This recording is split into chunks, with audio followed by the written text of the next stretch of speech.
me assure you that our priority will remain to ensure stability and security. In order to ensure the security and continuing stability, security for Canadians. Galactic Empire! So this is how liberty dies. With thunderous applause.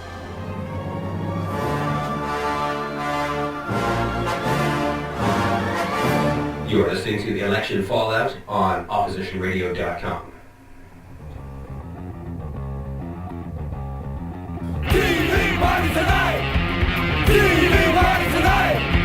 TV party tonight! TV party tonight! We're gonna have a TV party tonight! Alright!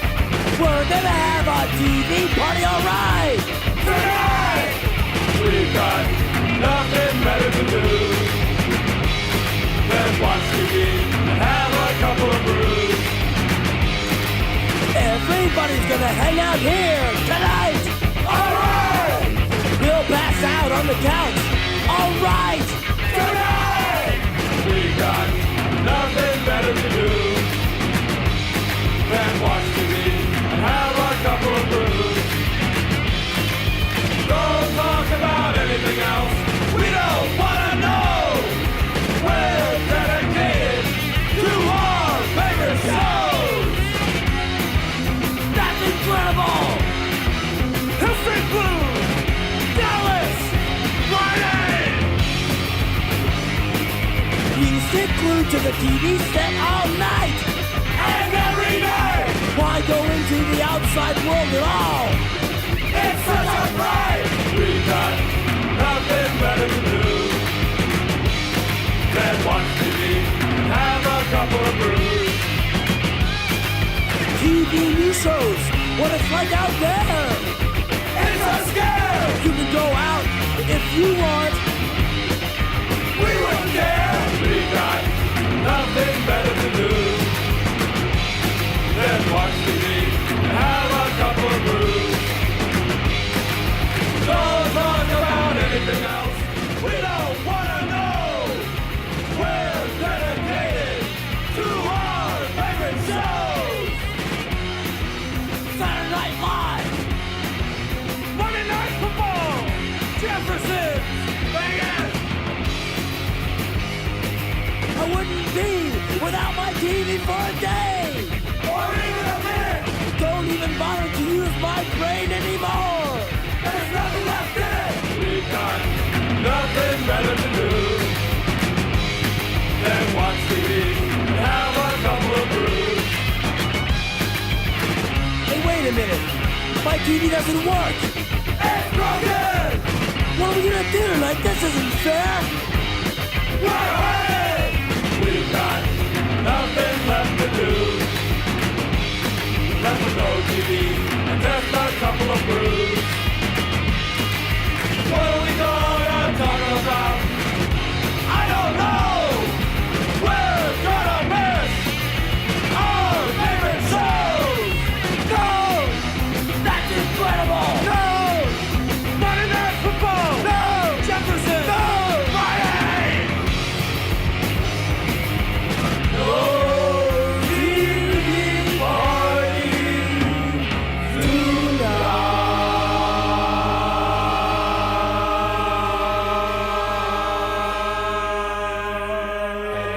Welcome to episode 23 of Election Fallout on oppositionradio.com. My name is Tony Lofen, and I am joined, as always, by my stalwart co-host, the brimstone to my fire, Mike Cook, originally from North Bay, but currently occupying Orillia, Ontario. How are things on the sunny shores of Lake Simcoe today, my friend?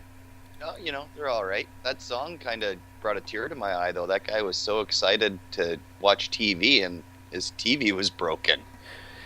Yeah, I choose to ignore the broken TV part. After all. The broken TV part is kind of sad. I don't like sad endings, so I was kind of too. But you know what, Mike? It's a tune I selected because America is having a TV party today. Yeah. I heard they're gonna consume 1.25 billion chicken wings, and enough and enough guacamole to completely bury Stephen Harper's house on Sussex Drive. Really? Yeah, like 10 feet deep in guacamole.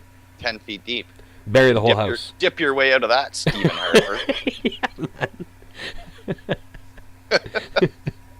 Well, we got a pretty hot show coming up here today, Mike.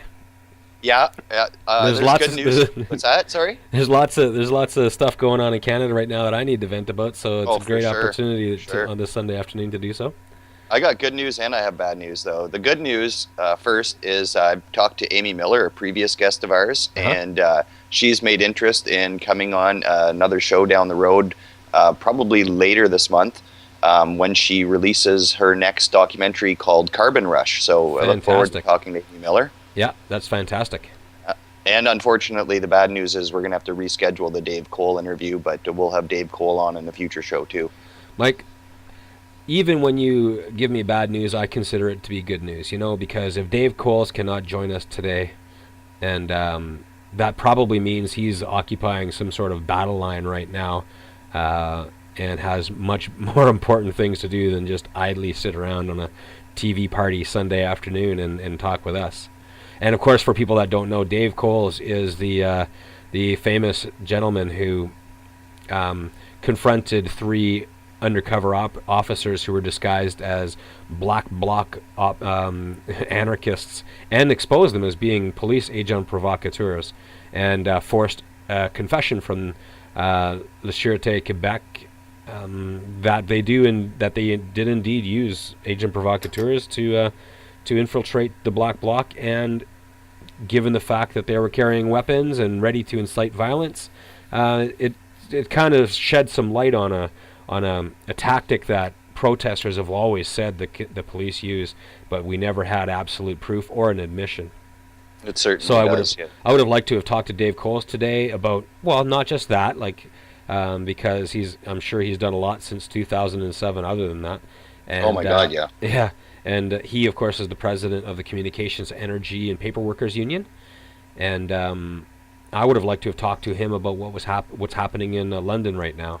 I'm sure. Yeah, exactly. Well, the Communications, Energy, and Paper Workers Union is currently in merger talks with the Canadian Auto Workers Union, and we know that the Canadian Auto Workers Union was the union that represented those electromotive workers in London that were locked out and are now out of jobs. So, I'm sure that no matter when we have Dave on, Stephen Harper will give us something to talk about. I mean, this guy just doesn't stop, right? Well, so. Yeah, there is really one thing I can assure you of is the ladies and gentlemen in this country who are plotting the destruction of the labor movement are not sitting on their asses on any couches having a TV party today.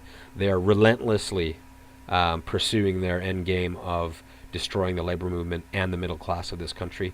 And so again, whenever Dave Coles comes on, I'm sure we'll have something pertaining to the destruction of the labor movement, and exactly. or the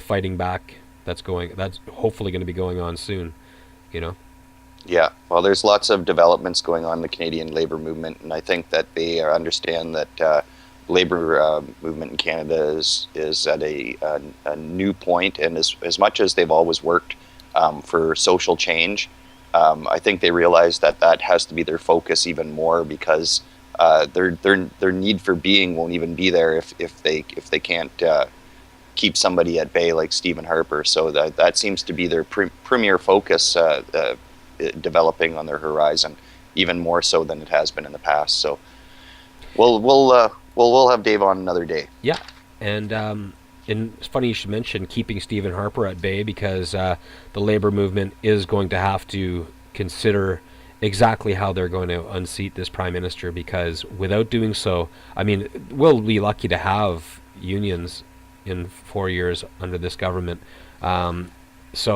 And I can guarantee we're not going to have unions 8 years down the road if Stephen Harper is not unseated. And that brings up one of the news items I was thinking you wanted to talk about, which was what was happening with LeadNow.ca. Yeah, LeadNow.ca has asked the LeadNow community to respond to a statement. And I'll just quickly read that statement. So this is the statement from LeadNow.ca. They have asked, they're asking whether people will support this statement or not. I will call for the opposition party leaders to support political cooperation for electoral reform during the next federal election. The NDP, the Liberals, and the Greens should work together in key ridings to defeat Conservative incumbents. After the election, they should cooperate to pass electoral reform and make sure that Canadians, the Canadian government better represents the will of its people.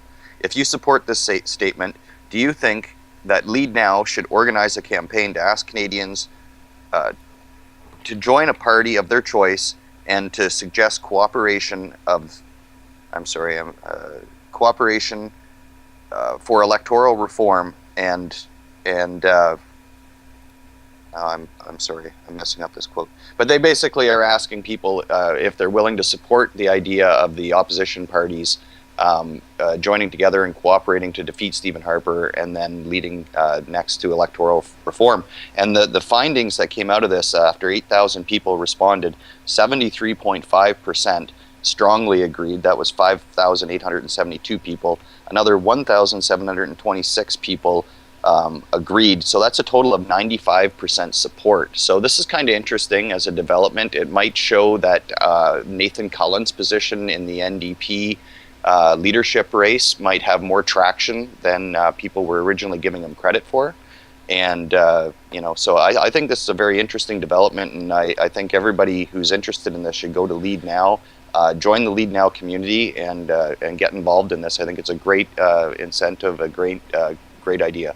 And just to point out, I have added leadnow.ca's Facebook link to our profile, oppositionr.adio, right under our show's thread. So anyone who wants to find it that way can do so.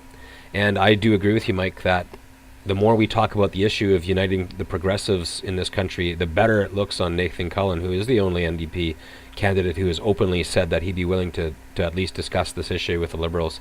And he actually has a plan, which of course is open to negotiation, but the bare architecture of a plan that he would offer. So everyone knows that's listened to this show at all in the past that I've endorsed Nathan Cullen with Thomas Mulcair as my second choice, and Nathan Cullen is my first choice, based strictly, not just, but almost strictly on the fact that he is open to discussing cooperation with the Liberals. Right. I read a little bit more about his plan too. From what I understand, the way that he's suggesting that it would be set up would be that the Liberals, the Greens, and the NDP would go about their regular nomination process within their parties to find MPs or to find candidates for MPs in the various ridings that were chosen to work together. Then after each party had chose a candidate, all three parties would get together, and there would essentially be a runoff and a choice for all three parties to pick just one person to run, and then that person would run under whatever banner, Liberal, NDP, or Green, depending on what party they came from. So it's an interesting idea, and it might just take. It's not something that would be across the board. The idea is that it would be in conservative-held ridings where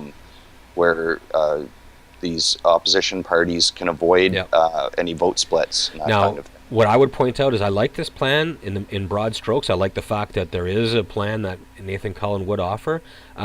First thing Liberals are going to say is that the NDP has a very tenuous hold on a lot of the seats they just won because it comes from a bunch of people in Quebec that voted either to protest every other single party that they've been disappointed in and have decided to try something new, and they also voted for Jack Layton, who's likable.